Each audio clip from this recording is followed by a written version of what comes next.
Hello dear students, मैं Abhishek Kumar Jain, Hindi educator. Welcome to Unacademy. आज हम क्लास 10th का हिंदी बोर्ड में जो पद्य भाग का जो अंतिम पाठ है उसको हम आज दोहराएंगे। उसके साथ हम थोड़ा सा देखेंगे कि इस चैप्टर में हमारे लिए क्या क्या पढ़ना है और किस तरह से प्रश्नोत्तर आएंगे। तो चलिएगा आज के इस चैप्टर की ओर आगे बढ़ते हैं, जिसका नाम है आत्मत्राण। आत्मत्राण मतलब होता है खुद का दुख, या हम जब अपने आप में दुखी होते हैं तो हम अपने आप को किस तरह से संभालें। ये एक कला होती है स्टूडेंट्स में या किसी भी व्यक्ति में, जिसके लिए हमें संभलना बहुत जरूरी होता है। तो आज हम इसी बात पर थोड़ी सी चर्चा करेंगे और चलते हैं आज इस चैप्टर की ओर, जिसका नाम है आत्मत्राण। मतलब खुद का दुख, अथवा कहें कि खुद के दुख से बचने के लिए एक छोटी सी प्रार्थना, जो कि रविंद्रनाथ ठाकुर इन्होंने लिखी है। और मूलतः यह जो कविता है आत्मत्राण नाम से, यह बांग्ला भाषा में है और इसे हिंदी में अनुवाद किया है हजारी प्रसाद द्विवेदी ने। तो चलिएगा आज हम उन्हीं की स्टोरी को थोड़ा सा पढ़ते हैं और साथ ही साथ इस चैप्टर में क्या क्या हमें यूजफुल है, क्या क्या हम इस चैप्टर को समझ पाएंगे, किस तरह से इसके प्रश्नोत्तर आ सकते हैं, उन सभी प्रश्नोत्तर के साथ में आज का हम चैप्टर प्रारंभ करेंगे। रविंद्रनाथ ठाकुर का जन्म 1861 में हुआ और इनका मरण 1941 में हुआ। और इनका जो जीवन काल है वो इस समय इतना रहा। और इनका मूल जो जन्म की डेट और माह है कि 6 मई 1861 को बंगाल के एक संपन्न परिवार में जन्मे रविंद्रनाथ ठाकुर नोबेल पुरस्कार पाने वाले पहले भारतीय हैं।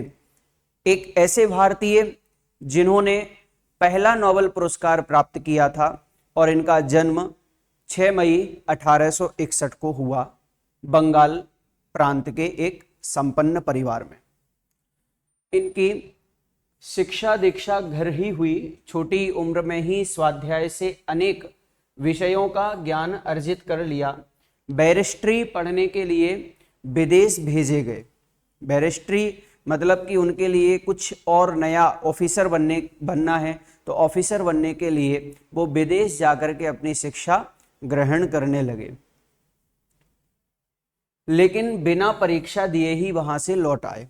होता है कभी कभी हम कोई नई चीज पढ़ना चाहते हैं, लेकिन वहां के माहौल को देख करके, कुछ पढ़ाई को देख करके, कुछ खुद के आत्मविश्वास को देख करके हम वो चीज पूरा नहीं कर पाते हैं और वहां से हम क्विट कर देते हैं, छोड़ देते हैं। तो इन्होंने भी ऐसा ही किया, बिना परीक्षा दिए ही विदेश से वो आ गए, लेकिन पढ़ाई उन्होंने की थी। इसके साथ में उन्होंने बताया कि रविंद्रनाथ ठाकुर जो हैं, उनकी जो रचनाएं हैं, उन्होंने क्या क्या लिखा, किस तरीके का लिखा और उनकी सोच क्या थी। देखो, हम कभी भी इतने सारे चैप्टर्स जो हम पढ़ चुके हैं, उनमें हमने एक चीज बहुत अच्छी तरह से नोटिस की होगी। वो ये होती है बच्चों कि जब हम अपनी बात को कहना चाहते हैं, तो या तो हम उसको कह के बोल करके बता पाएंगे, या हम अपने नजरिए को लिख करके बताएंगे। चाहे वो आप काव्य के तौर पर ले लें, चाहे आप कोई कहानी के तौर पर ले लें, और चाहे आप किसी उपन्यास के तौर पर ले लें।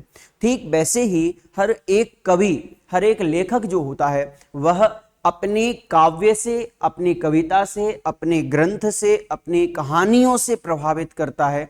ठीक वैसे ही जैसे कि रविंद्रनाथ ठाकुर ने भी किया, कि इनकी जो रचनाएं हैं उनमें लोक संस्कृति का स्वर प्रमुख रूप से मुखरित होता है। मतलब इन्होंने जो मुख्य आधार बना करके लिखा वो था लोक संस्कृति। मतलब उन्होंने समझा, भले ही हम कितने ही हम बाहर रह लें, दूर देश में जाकर के रह लें, लेकिन हमारी खुद की जो लोक संस्कृति है, हमें उसमें क्या मिला, हम उससे क्या सीख पाए, हम उसमें कैसे रहन सहन कर पाएंगे, ऐसी लोक संस्कृति जो खुद का उनका कल्चर था, उसके बारे में उन्होंने अपनी कविताओं में अधिकतर प्रयास किया लिखने का।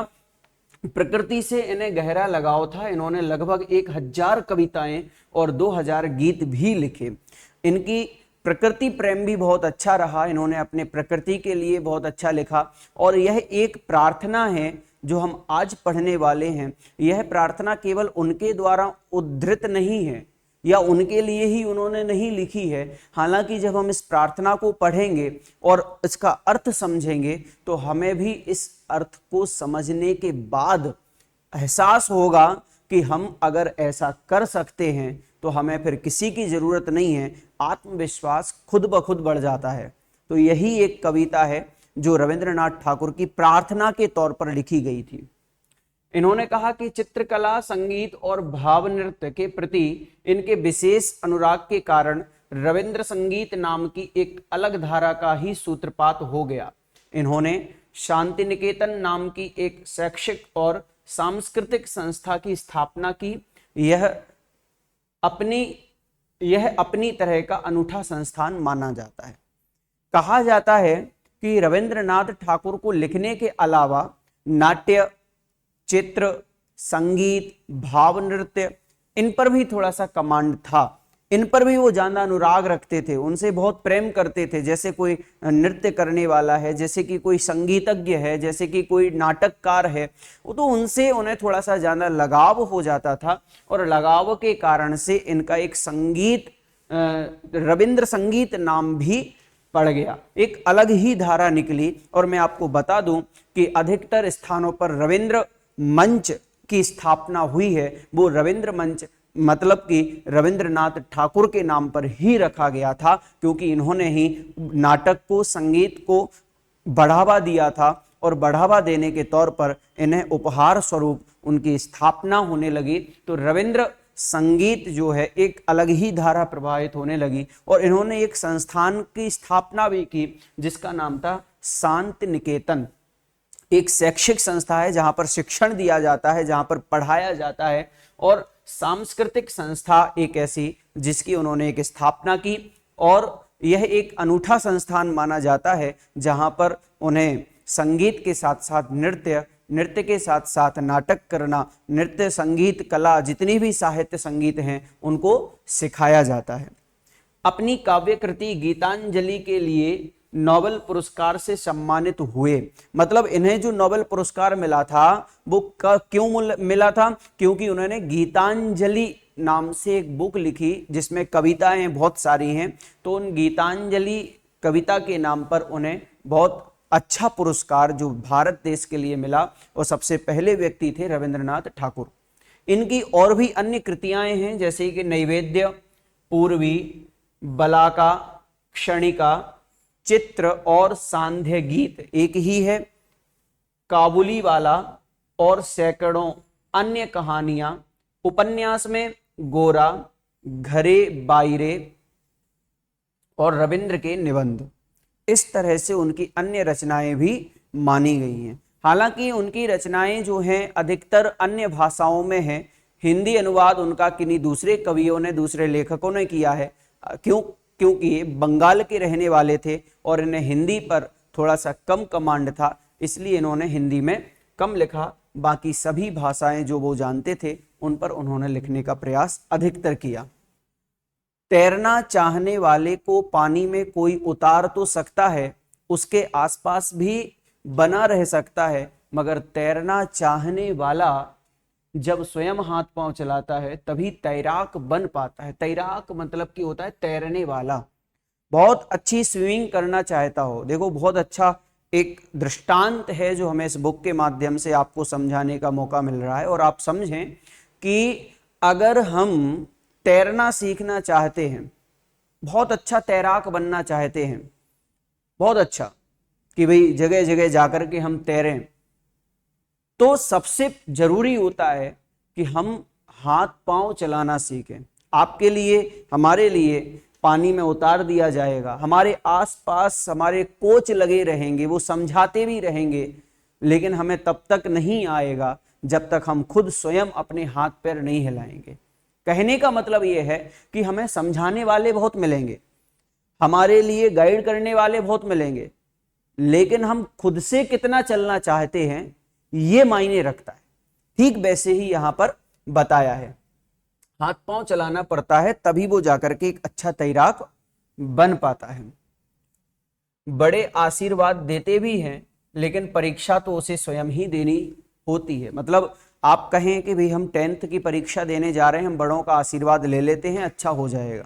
वो आशीर्वाद तो देंगे, आपके साथ अच्छा भी हो रहा है, आशीर्वाद देंगे, लेकिन परीक्षा में आपको स्वयं लिखना भी पड़ेगा, ये बहुत जरूरी है। इसी तरह जब दो पहलवान कुश्ती लड़ते हैं तब उनका उत्साह तो सभी दर्शक बढ़ाते हैं, इससे उनका मनोबल बढ़ता है, मगर कुश्ती तो उन्हें खुद ही लड़नी पड़ती है। देखो 3-3 उदाहरण दिए उन्होंने हमें खुद को आगे बढ़ाने के लिए, और ये उदाहरण केवल इसलिए नहीं दिए हैं कि पेज भरना हो या हमें लाइन बनानी हो, नहीं, ये उदाहरण इसलिए भी दिए हैं कि आज की कविता जो है, आज के जो लेखक हैं जिन्होंने ये कविता लिखी है, वो इन्हीं सब दृष्टांतों पर खरी उतरती है कि भाई कभी भी हम पीछे हटने लग जाएं, कभी भी हम निराश होने लग जाएं, तो हमें किस तरह से आगे बढ़ना है, ये बात हमें इस प्रार्थना में, इस कविता में दिखाई देगी। इस पाठ में कवि गुरु मानते हैं कि प्रभु में सब कुछ संभव कर देने की सामर्थ्य है, ठीक वैसे ही जैसे कि हमने ऊपर यहां पर उदाहरणों से समझा।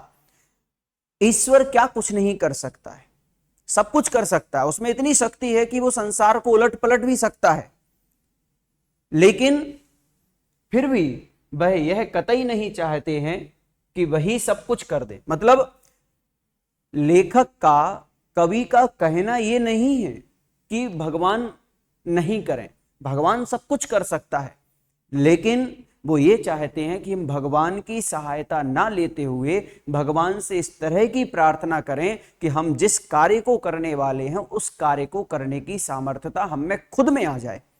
वो ये कहना, वो हम सेल्फ मतलब आत्मनिर्भर बनने की कगार पर वो यहां पर हमें लाते हैं, और कहते हैं कि कवि कामना करता है, तब कामना करना मतलब सोचता है कि किसी भी आपद विपद में, कोई भी आपत्ति विपत्ति आ जाए, उसमें किसी भी द्वंद्व में, कोई भी युद्ध लड़ाई हो जाए, उसमें सफल होने के लिए संघर्ष वह स्वयं करे, प्रभु को कुछ ना करना पड़े।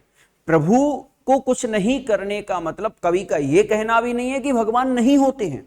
उन्होंने पहली लाइन में कह दिया कि प्रभु में सब कुछ संभव करने की शक्ति है, लेकिन फिर भी कवि ये कहना चाहता है कि मैं उनसे सहायता लेने की अपेक्षा हम में खुद में इतनी शक्ति आ जाए कि हम ही उस कार्य को पूरा कर सकें, प्रभु को कुछ ना करना पड़े। फिर आखिर वह अपने प्रभु से चाहते क्या हैं? फिर वो चाहते क्या हैं प्रभु से? भाई अगर मान लीजिए मैं कह दूं कि आप स्वयं से पढ़ाई करें, स्वयं से आप पाठ याद करें, स्वयं से परीक्षा दे करके आना है, तो आप चाहते क्या हैं हम टीचर्स से?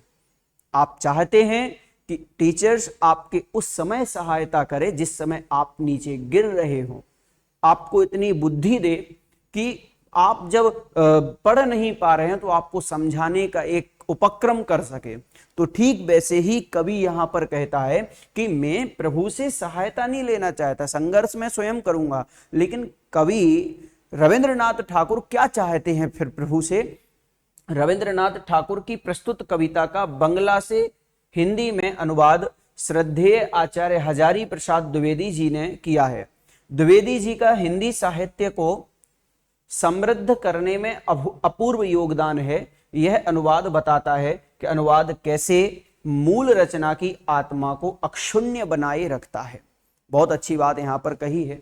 देखो कभी कभी क्या होता है कि हम किसी का अनुवाद करते हैं, अनुवाद करने का मतलब ट्रांसलेट करते हैं, तो हम कहीं ना कोई शब्द अपना खुद का भी जोड़ देते हैं, कहीं ना कोई शब्द हम दूसरों का भी जोड़ देते हैं। किसी का अर्थ नहीं आ पाता है, किसी का अर्थ अच्छे से आ जाता है। लेकिन आचार्य हजारी प्रसाद द्विवेदी एक ऐसे आचार्य हुए हैं, एक ऐसे कवि, एक लेखक हुए हैं जिन्होंने रविंद्रनाथ ठाकुर की जितनी भी कविताएं हैं, जितने भी लेखन हैं, उन सभी का हिंदी में अनुवाद किया है। तो उनकी एक मूल धारा को उन्होंने अक्षुण्य बनाए रखा है। मतलब ये नहीं कहा उन्होंने कि मैं खुद के शब्द उसमें जोड़ दूं, चाहते तो वो खुद अपने जोड़ सकते हैं, लेकिन उन्होंने अपने शब्द नहीं जोड़े हैं, वो नहीं जोड़ पाए। अब चलते हैं इन कविता की ओर पर कि भाई हमें किस तरह से इसमें समझाया गया है। जो इतनी भूमिका जो हमने बैठा ली, इतनी प्रस्तावना जो हमने बनाई है, वो किस लिए बनाई है?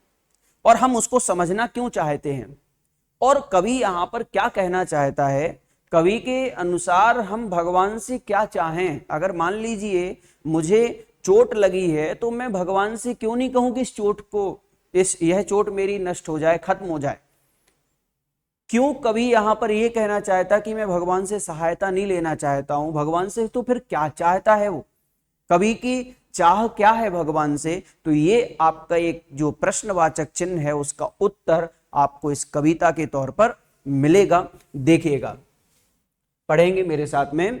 विपदाओं से मुझे बचाओ यह मेरी प्रार्थना नहीं, केवल इतना हो कभी न विपदा में पाऊं भय, दुख ताप से व्यथित चित्त को ना दो सांत्वना नहीं सही, पर इतना होवे दुख को मैं कर सकूं सदा जय।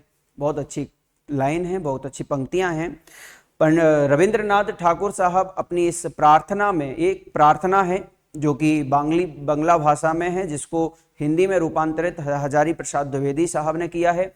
और इस प्रार्थना में वो भगवान से ये चाहते हैं कि विपदाओं से मुझे बचाओ। वो कहते हैं कि विपदा, जितनी भी विपत्तियां संसार में आ रही हैं मेरे ऊपर, उनसे मुझे बचाओ, यह मेरी प्रार्थना नहीं है। वो प्रार्थना नहीं कर रहे भगवान से। भगवान से वो क्या कर रहे, अब यहां पर हमें करुणामय का मतलब है, वो भगवान से प्रार्थना कर रहे हैं। तो प्रार्थना करने का मतलब थोड़ा सा तो वो रुदन होंगे, थोड़ा सा तो वो द्रवीभूत होंगे, रोते हुए नहीं तो बिलखते हुए नहीं तो भगवान के सामने दया भाव से देखते हुए कि भगवान, हाथ जोड़ करके कि भगवान विपदाओं से मुझे बचाओ, ऐसी मेरी प्रार्थना नहीं है आपसे। वो भगवान से क्या कह रहे हैं कि भगवान मुझे विपदाओं से बचाओ, यह मेरी प्रार्थना नहीं है। मेरी प्रार्थना क्या है, बस इतना हो जाए। क्या हो जाए इतना, कि कभी ना विपदा में पाऊं भय। जब भी मेरे ऊपर विपत्ति आए तो मैं उन विपत्तियों में डरूं नहीं।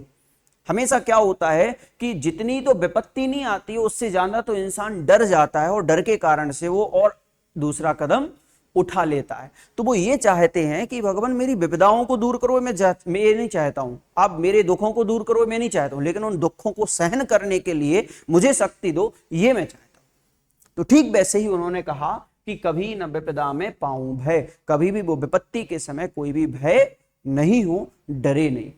दुख ताप से व्यथित चित्त को, चित्त यानी होता है मन। जब कभी भी आप, हम सबके साथ में होता है, कभी कभी ऐसा मोमेंट हमारे साथ में हो जाता है कि हम कहीं बैठे हुए हैं, अकेले बैठे हैं, कुछ सोच रहे हैं, चिंतन कर रहे हैं, या कह सकते हैं कि किसी गम में हैं, या कह सकते हैं कि किसी का दुख सता रहा है। तो जब कभी भी दुख और ताप से कभी भी अपने आप का जो मन है, चित्त है, उसको कभी भी सांत्वना ना दो सही। सांत्वना मतलब दिलासा। कहते हैं दुख ताप से व्यथित चित्त को ना दो सांत्वना नहीं सही।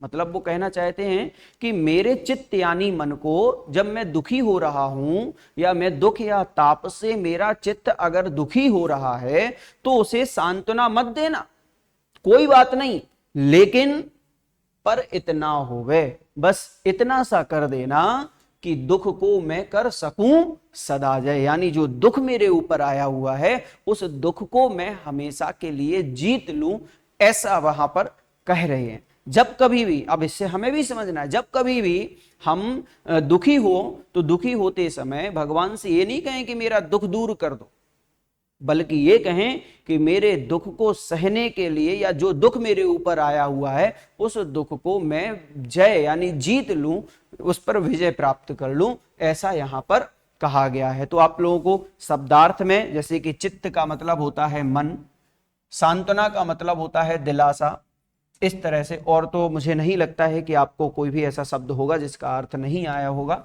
बाकी सभी का अर्थ सिंपल है, सरल है। इसके बाद दूसरा पैराग्राफ जो है, दूसरा वाला काव्यांश जो है, उसमें उन्होंने कहा कि कोई नहीं सहायक ना मिले, कोई कहीं सहायक ना मिले तो अपना बल पौरुष ना हिले, ना हानि उठानी पड़े जगत में, लाभ अगर वंचना रही तो भी मन में ना मानू क्षय, मेरा त्राण करो अनुदित अनुदय, तुम यह मेरी प्रार्थना नहीं, बस इतना होवे, तरने की हो शक्ति अनामय। मेरा भार अगर लघु करके नादो सांत्वना नहीं सही, केवल इतना रखना अनुनय, बहन कर सकूं इसको निर्भय। इसमें 3 बातें बताएंगे। अभी ऊपर वाले काव्यांश में हमने 2 बातें समझी थी, अब इसमें हमें 3 बातें बताई गई हैं। सबसे पहली तो ये कही है कि कोई कहीं सहायक ना मिले। मान लीजिए आप ऐसे सुनसान रास्ते पर जा रहे हैं, मैं एक एक उदाहरण के साथ में इसलिए आपको, हम अपने ऊपर आई हुई विपत्तियों के बारे में इसलिए बता रहा हूं कि हम इसको और अच्छे से भी समझ पाएंगे। कवि रविंद्रनाथ ठाकुर साहब इसमें ये कहना चाह रहे हैं कि अगर कोई कहीं मुझे सहायक ना मिले, कहीं मैं अगर एकांत में जा रहा हूं और मुझे सहायता की आवश्यकता पड़े किसी की, चाहे भले ही हमारे पास दोस्त बहुत हैं, चाहे भले ही हमारे पास सहायता करने वाले बहुत हैं, क्या पता कब कौन घटना घट जाए और वो नहीं आ पाए, तो वो कहना चाह रहे हैं कि मेरी कोई भी सहायता करने वाला मिले या ना मिले तो अपना बल पौरुष ना हिले। मतलब वो ये कहते हैं कि भगवान मेरे लिए सहायता करने वाला ना मिले कोई दिक्कत नहीं, लेकिन उस स्थान पर जहां पर मैं सहायता चाहता हूं वहां पर मेरा पौरुष, पौरुष का मतलब होता है बल, आत्मबल, खुद का बल, वो कभी हतोत्साहित ना हो, वो डिमोटिवेट वहां पर ना हो, अपने बल पूर्वक वहां से निकल सकें, ऐसी शक्ति देना। हाँ ये सॉरी। उसके बाद उन्होंने कहा कि हानि उठानी पड़े जगत में, तो जगत यानी संसार में अगर उन्हें हानि भी उठानी पड़े, कोई व्यापारी व्यक्ति होता है, बिजनेसमैन होता है, तो उसको हानि उठानी पड़ती है। हानि का मतलब मुनाफा और हानि यानी कि घाटा, तो हानि का मतलब यहां पर हो जाएगा घाटा। तो घाटा अगर उठाना भी पड़े जगत में, लाभ अगर वंचना रही, वंचना यानी नहीं हो पाना, क्या नहीं हो पाना, लाभ अगर नहीं हो करके और हानि भी उठानी पड़ जाए तो भी कोई दिक्कत नहीं।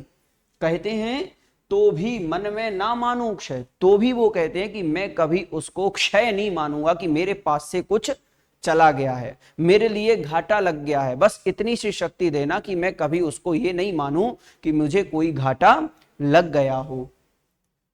मेरा त्राण करो अनुदित, तुम यह मेरी प्रार्थना नहीं, बस इतना हो।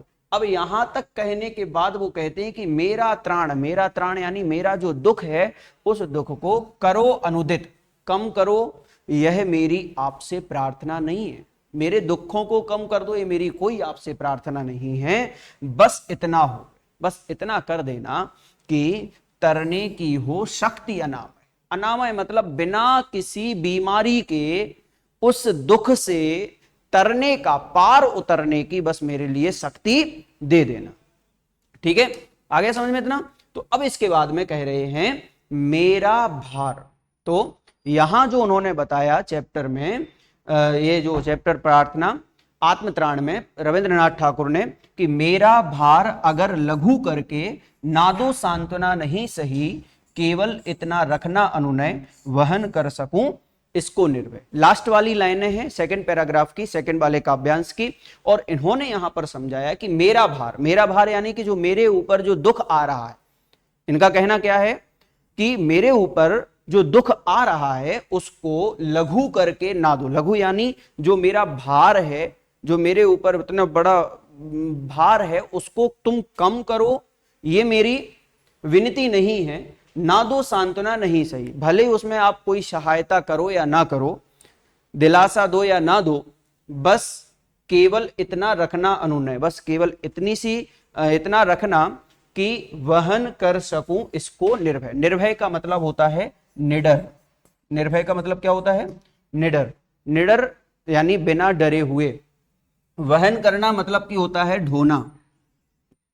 क्या होता है? ढोना। तो ढोना का मतलब होता है कि उसको मैं वहन कर सकूं, भार को उठा सकूं। वहन करना यानी उठाना।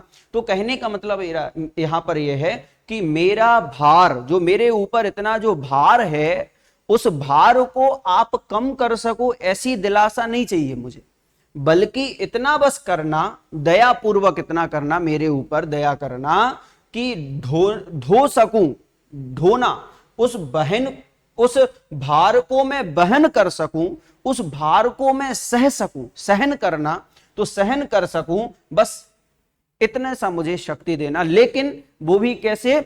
निर्भय। निर्भय का मतलब बिना डरे हुए उस भार को, जो मेरे ऊपर भार है, चाहे वो आपकी जिम्मेदारियां हो, चाहे आपकी पढ़ाई हो, चाहे किसी भी तरह का भार हमारे ऊपर आ गया हो, उस भार को भी मैं निर्भय होकर के बिना डरे क्या कर सकूं? पार कर सकूं, या बिना डरे हम उसको बहन कर सकें, सहन कर सकें। इसके बाद में इन्होंने जो अंत में जो काव्य लिखा है, उस अंत वाले काव्य में बहुत अच्छी बातें कही हैं, और हमारे लिए इसमें बहुत सोचना और चिंतन करना है। जब कभी भी हम डिमोटिवेट हों, और हम सभी भी ये चाहते हैं कि अगर हमें जिसने सब कुछ दिया और अगर हम उसका ही चेहरा पहचानने से इनकार कर दें, तो ये हमारे लिए उनके प्रति कृतज्ञता नहीं होगी, उनके प्रति ये सब परोपकार नहीं होगा। तो इसी बात को जब रविंद्रनाथ ठाकुर साहब इतनी बड़ी कवि होते हुए भी इन सब बातों को मानते हैं, इन सब बातों को समझते हैं, तो हम सभी को भी इसी तरह समझना चाहिए। तो अब आगे बता रहे हैं कि नतशिर होकर सुख के दिन में, तब मुख पहचानूं छिन छिन में, दुख रात्रि में करे वंचना, मेरी जिस दिन निखिल मही, उस दिन ऐसा हो करुणामय, तुम पर करूं नहीं कुछ संशय। देखें, यहां पर उन करुणामयी भगवान से वो इस तरह की प्रार्थना करते हैं कि नत यानी झुका हुआ, सिर होकर यानी झुके हुए, नत मस्तक होते हुए, झुक करके नमस्कार करता हुआ, सुख के दिन में, जब कभी भी मेरे सुख के दिन चल रहे हों, चाहे मैं बहुत अच्छे से बिल्कुल कहें कि बहुत अच्छा जीवन यापन हो रहा हो, सुख के दिन बिल्कुल घर बंगला बहुत अच्छा बना हुआ है, गाड़ियां हैं, जॉब अच्छी चल रही है, सब कुछ अच्छा चल रहा हो, ऐसे सुख के दिनों में भी, तब यानी उन दिनों में, तब मुख यानी आपका, तब यानी आपका, मुख यानी मुख को पहचानूं छिन छिन में, मतलब प्रति समय आपके मुख को पहचानूं, ऐसी वह प्रार्थना करते। वो ये प्रार्थना नहीं करते हैं कि मैं सुख के दिनों में हूं तो बिल्कुल आराम से रहूं। और हम सभी को इससे एक बात सीखनी चाहिए इन दोनों लाइनों में से, कि भाई अगर कभी भी हम सक्सेस हो जाएं, किसी भी जगह से क्यों ना सक्सेस हो रहे हों, लेकिन हम जिस जगह से सक्सेस हुए हैं उस जगह को या उस जगह का उपकार हमें कभी भी भूलना नहीं चाहिए। कवि रविंद्रनाथ ठाकुर साहब भी इसी तरह की प्रार्थना करते भगवान से। वो कहते हैं कि भगवान, मैं आपके चरणों में नतमस्तक रहूंगा, और आपके नतमस्तक रहते हुए आपके मुख को भी पहचानूंगा, चाहे भले ही कितने ही सुख क्यों ना आ जाएं, चाहे मैं कहीं भी क्यों ना हूं, लेकिन मैं आपके मुख को कभी भी भूलूंगा नहीं, आपके मुख को हमेशा पल पल पहचानता रहूंगा। पहचानना मतलब आपको कभी भूलूंगा नहीं।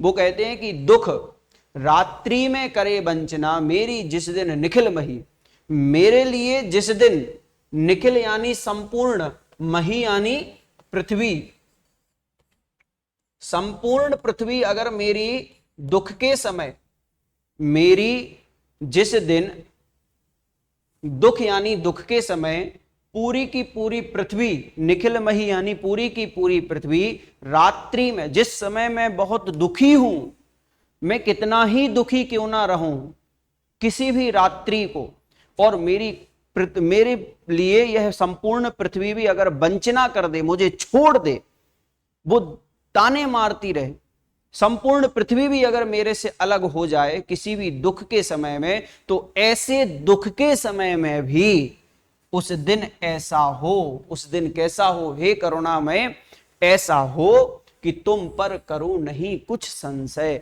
मैं आप पर कभी भी कोई भी संशय नहीं करूं, ये नहीं कहूं कि भाई आप हो कौन, मतलब हमेशा आपको पहचानता रहूं। संशय का मतलब आपके लिए कोई भी शंका नहीं रहे, कोई भी संदेह ना बना रहे। तो कहने का मतलब यहां पर यह है कि एक जगह तो वो कह रहे हैं कि अगर मैं बहुत सुखी हो जाऊं, बहुत अच्छे से जीवन यापन करने लग जाऊं, तो मैं आपके चेहरे को हमेशा पहचानता रहूं। और दूसरी जगह वो ये कह रहे हैं कि दुनिया में कोई भी ऐसी रात्रि क्यों ना आ जाए जिसमें मुझे दुखी दुख क्यों ना हो और संपूर्ण पृथ्वी मेरे लिए बहिष्कार कर दे, सारी पृथ्वी मुझे छोड़ दे, लेकिन मैं उस समय भी आपके चेहरे को पहचानूंगा, उस समय भी आपके ऊपर कोई भी संशय नहीं करूंगा, आप पर कोई संदेह नहीं करूंगा, बल्कि आपसे ही यही विनती करूंगा कि ये दुख जैसे मेरे और बाकी के दुख निकाले हैं वैसे ही ये वाले दुख भी मुझे निकालना। तो इस चैप्टर के माध्यम से हम लोगों ने ये भी समझा कि हमें कभी भी किसी से मांगना पड़े तो वो चीज मांगे जो हम खुद के बलबूते पर कर सकें, क्योंकि दूसरों से मांगना बहुत आसान होता है, लेकिन मांगने के बाद मिल जाना और मिलने के बाद उसका उपकार चुकाना ये बहुत बड़ी बात होती है। ठीक वैसे ही जैसे इन 2 लाइनों में उन्होंने समझा दी है। ठीक है, तो इनका जो भावार्थ है वो आपको अपने शब्दों में अपनी कॉपी में लिखना है और कॉपी में लिख करके उनसे कुछ क्वेश्चन आपको निकालने हैं। और आपके जो इस बुक में जो एनसीईआरटी है, इस बुक के जो क्वेश्चन आंसर है वो मैं आपको बता देता हूं। चलिएगा आगे। कवि किससे और क्या प्रार्थना कर रहा है? तो हमें इसके उत्तर में लिखना है कि कवि करुणामय ईश्वर से प्रार्थना कर रहा है कि वह उसे जीवन की विपदाओं से दूर चाहे न रखे, पर इतनी शक्ति दे कि इन मुश्किलों पर विजय पा सके। कहने का मतलब वही है जो मैंने आप लोगों को सबसे पहले बता दिया था कि वो ईश्वर से ये प्रार्थना नहीं करता है कि वो उनके दुखों को विपदाओं को दूर कर दे, बल्कि उन दुखों से विपदाओं से क्या करे, शक्ति दे, उनसे बचने की शक्ति दे, उस पर विजय प्राप्त करे। वह दुख में भी ईश्वर को ना भूले, उसका विश्वास अटल रहे, वह वंचना, निराशा और दुखों के बीच प्रभु की कृपा, शक्ति और सत्ता में आत्मविश्वास का भाव चाहता है। वो ये चाहता है कि मैं चाहे कितना बड़ा इंसान क्यों ना बन जाऊं, कितना बड़ा आदमी क्यों ना बन जाऊं, तब भी मैं आपको ना भूलूं, और अगर कोई दूसरा मेरा बहिष्कार कर दे, दुखी हो जाऊं, या मान लो मेरे पास निराशा और दुख भी रहे, तो उस बीच में भी मैं प्रभु की सत्ता हमेशा विद्यमान मानूंगा, उन पर कभी भी संदेह नहीं करूंगा कि भगवान नहीं होते हैं। हाँ, नहीं तो आजकल क्या होता है कि भाई हमने कुछ मांगा और नहीं हुआ तो हम लोग क्या कहते हैं, भगवान भगवान तो होते ही नहीं है। तो लेकिन उन्होंने ये नहीं कहा, उन्होंने कहा कि मैं भगवान की सत्ता को तो मानूंगा कि वो हैं, उनके कभी भी मैं संदेह नहीं करूंगा, संशय नहीं करूंगा। इसके बाद दूसरा प्रश्न जो है वो चलते हैं। विपदाओं से मुझे बचाओ, यह मेरी प्रार्थना नहीं। इस पंक्ति में कवि के द्वारा क्या कहा जा रहा है, कवि क्या कहना चाहता है? तो उत्तर दिया कि कवि का कहना है कि हे ईश्वर, मैं यह नहीं कहता कि मुझ पर कोई विपदा ना आए, मेरे जीवन में कोई दुख ना आए, बल्कि यह चाहता हूं कि मैं मुसीबत तथा दुखों से घबराऊं नहीं, बल्कि मुझ में आत्मविश्वास के साथ निर्भीक होकर हर परिस्थिति का सामना करने का साहस आ जाए। बिल्कुल सही बात है। क्या कहना चाहते हैं इस पंक्ति के माध्यम से? वो ये कहना चाहते हैं कि मेरे ऊपर अगर कोई विपदा आ रही है, मेरे ऊपर कोई दुख आ रहे हैं, तो मैं ईश्वर से ये नहीं चाहता हूं कि वो विपदाएं दूर कर दें, वो दुखों को दूर कर दें, नहीं, बल्कि उन पर मैं विजय प्राप्त कर लूं, ऐसी मेरी बस उनसे प्रार्थना है। इस तरह से 3rd नंबर क्वेश्चन जो है वो आपकी बुक में भी है, आप लोग इसको बहुत अच्छे से पढ़ना, हालांकि ये आपके क्वेश्चन भी आ सकता है कि कवि सहायक के ना मिलने पर क्या प्रार्थना करता है। जब कहा कि कोई सहायक मिले ना मिले कोई दिक्कत नहीं, लेकिन मेरा पौरुष बल ना हिले, तो इसमें पंक्ति में क्या कहना चाहता है या उनकी क्या प्रार्थना है?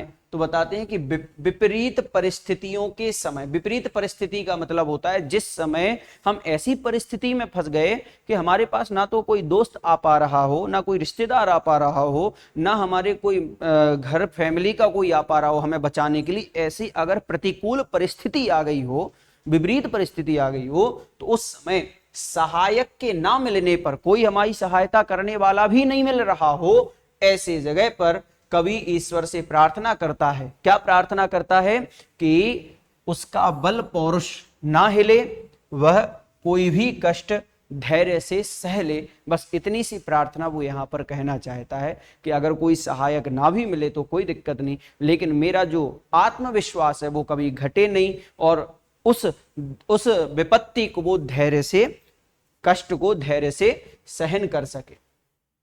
अंत में कवि क्या अनुनय करता है, अंत में वो क्या अनुनय करता है, क्या विनती करता है भगवान से, क्योंकि यहां पर बताया था ना कि अनुनय करते हुए वो कहता है कि इस पूरी कविता में कवि ने ईश्वर से साहस, आत्मबल मांगा है।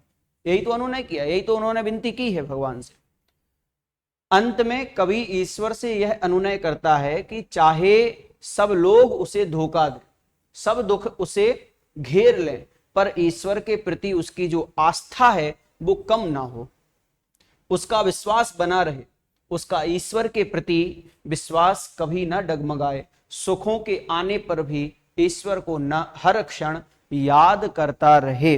वो कहते ना कि सुख के दिनों में तो हम भगवान को भूल जाते हैं, जिनके कारण से हमें वो सुख मिला, और दुख के समय में हम भगवान को याद करने लग जाते हैं। तो उससे विपरीत और उन परिस्थितियों को बचने के लिए उन्होंने इस कविता में ये 2 लाइन लास्ट में बताई हैं, और यही अनुनय करते हुए उन्होंने कहा कि मैं भगवान को किसी भी समय नहीं भूलूंगा, कोई संशय नहीं करूंगा, चाहे दुख हो चाहे सुख हो। इस तरह से इसमें बताया। आगे, आत्मत्राण शीर्षक की सार्थकता कविता के संदर्भ में स्पष्ट कीजिए। मैं प्रश्न को बहुत अच्छे से समझा दे रहा हूं, जरूरी नहीं है कि मैंने जो इसमें आपको लिखवा रहा हूं या मैं इसमें जो बता रहा हूं आप वही लिखें। इस प्रश्न के उत्तर में आप अपने आप से खुद से भी जो समझा है आप लिख सकते हैं। आपको क्या बताना है कि आत्मत्राण शीर्षक जो हमारा इस चैप्टर का नाम है, इस कविता का नाम है आत्मत्राण, इस टॉपिक के माध्यम से या इसकी सार्थकता, इसकी प्रामाणिकता या इसके बारे में कि यही इस कविता का शीर्षक आत्मत्राण सही है अथवा नहीं है, आपको स्पष्ट करना है। यही चीज इसमें आपको बतानी है कि आत्मत्राण का अर्थ होता है आत्मा का त्राण, यानी कि आत्मा या मन के भय का निवारण, आत्मा के दुखों का निवारण। आत्म यानी खुद का, त्राण यानी दुख, तो अपने आप के दुखों का इसमें निवारण, उससे मुक्ति यानी उससे दूर होना, इस तरह से यहां पर समझाया है। आगे बताया कि त्राण शब्द का प्रयोग हम इस कविता में जो लिखा हुआ है उसका अर्थ होता है और उससे संदर्भ में बचाव, आश्रय, भय निवारण के अर्थ में किया जा सकता है। देखो, आत्म शब्द का मतलब तो हमने समझ लिया कि खुद का, आत्म शब्द का खुद का, लेकिन त्राण शब्द जो है, इसमें त्राण शब्द के 3 अर्थ बताए जो कविता के संदर्भ में आपको बताने, ठीक है, लास्ट वाले चैप्टर में। तो उसमें बताया उन्होंने, एक तो बचाव, यानी कि त्राण शब्द का जो अर्थ होगा, एक तो बचाव हम कर सकते हैं, एक आश्रय मतलब उनके आश्रय, उनके साथ में रहना, और एक हो सकता है भय निवारण, दुखों को दूर करने के लिए। इन अर्थों में त्राण शब्द का अर्थ लिया जा सकता है। कवि चाहता है कि वह जीवन में आने वाले दुखों को निर्भय होकर सहन करे, वह ऐसी प्रार्थना नहीं करता है, कौन?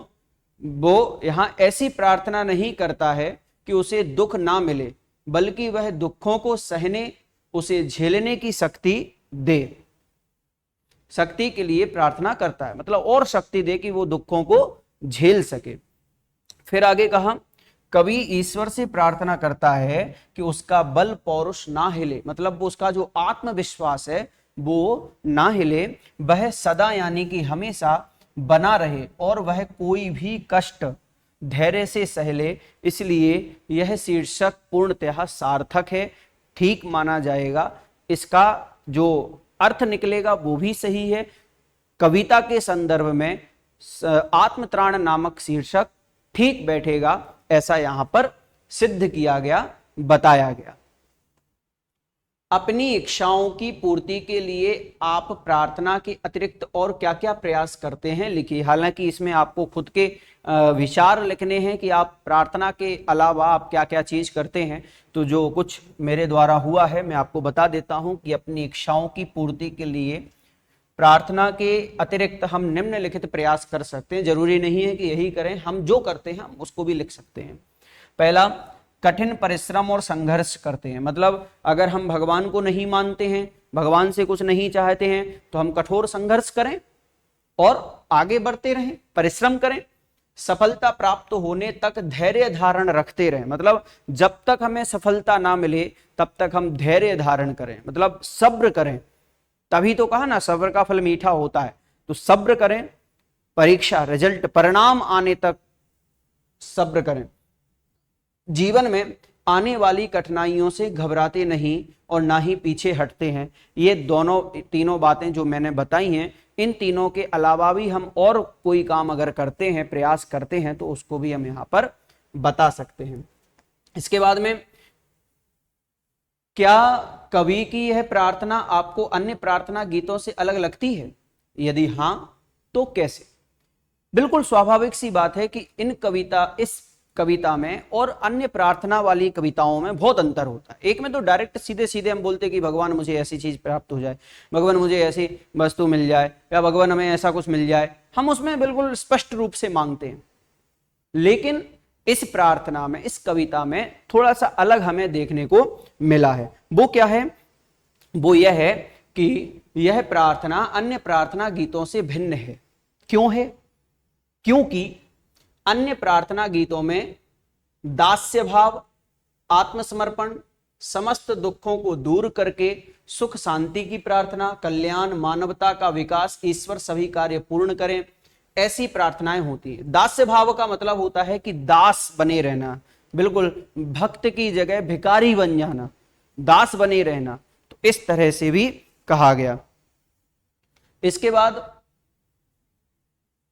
और उन्होंने कहा कि आत्मसमर्पण यानी खुद का समर्पण भी उसमें दिखाई देता है। कुछ कुछ प्रार्थनाएं होती हैं, कुछ कुछ प्रार्थनाओं में सभी दुखों को दूर करने के साथ साथ सुख शांति की प्रार्थना होती है, कल्याण करने की प्रार्थना होती है, मानवता का विकास हो, इस तरह की भी प्रार्थनाएं होती हैं, ईश्वर सभी कार्य पूरे करें, ऐसी भी प्रार्थना होती है। तो परंतु ये जो प्रार्थना है जो आज हमने पढ़ी है इस कविता के माध्यम से, वो इस कविता में कष्टों से छुटकारा नहीं मिलना, कष्टों से छुटकारा बताने की बात नहीं है, बल्कि कष्टों को सहने की शक्ति के लिए प्रार्थना की गई है।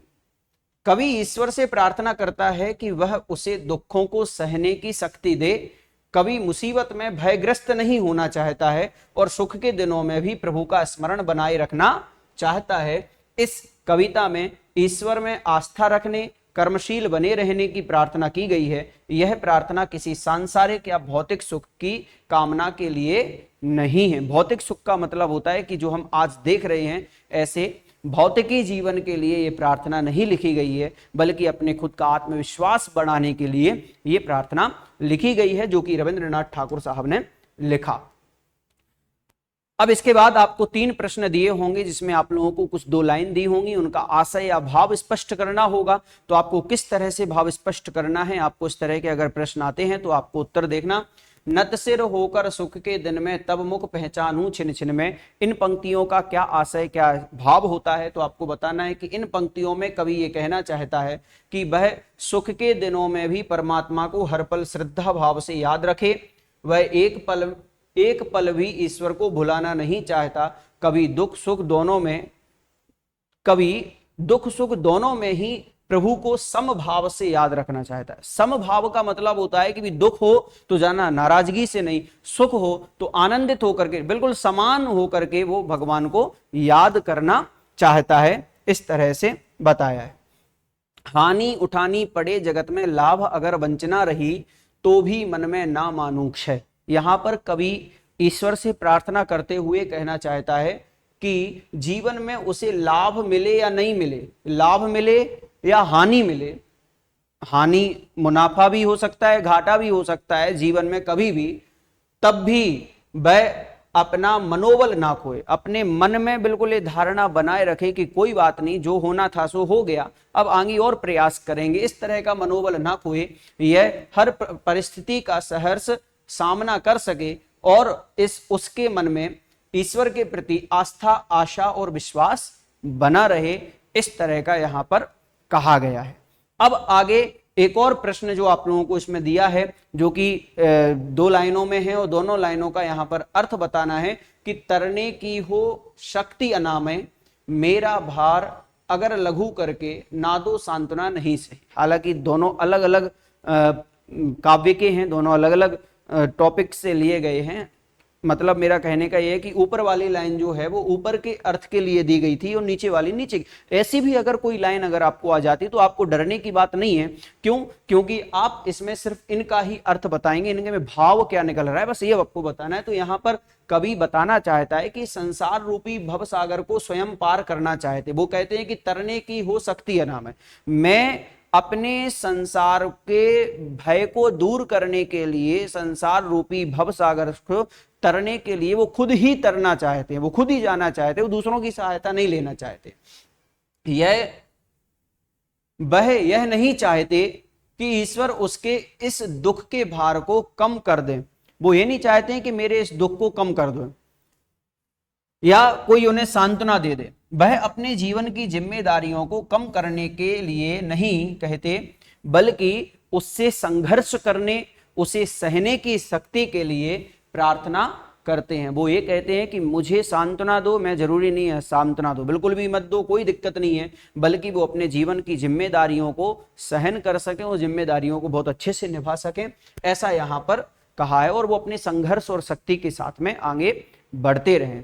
तो बच्चों इस तरह से कुछ प्रश्न जो हैं वो मैंने आपको बता दिए हैं, और कुछ प्रश्न ऐसे भी होते हैं जो वहां से खुद से बन करके आते हैं, जो कि हम सोच भी नहीं सकते हैं, लेकिन हमने जो आज पढ़ा है, हमने जो आज समझा है, इनमें सब कुछ आ चुका है। और इसी तरह से अपनी पढ़ाई को निरंतर बनाए रखना। इस चैप्टर के माध्यम से ना केवल हमने इस चैप्टर को पढ़ा है, बल्कि एक शिक्षा भी ली है कि जब कभी भी हम हतोत्साहित होने लगें तो अपने जीवन में कैसे ऊपर उठना है, किस तरह के मन में विचार लाने हैं, वो इस अगर हमें नहीं आता है कुछ तो हम इस कविता को पढ़ लें, इस प्रार्थना को पढ़ लें बिल्कुल शांत मन से, तो हमारे लिए बहुत कुछ समझ में आ जाएगा। चलिएगा, मिलते हैं आपसे एक और नए चैप्टर के साथ में। धन्यवाद। Let's crack it.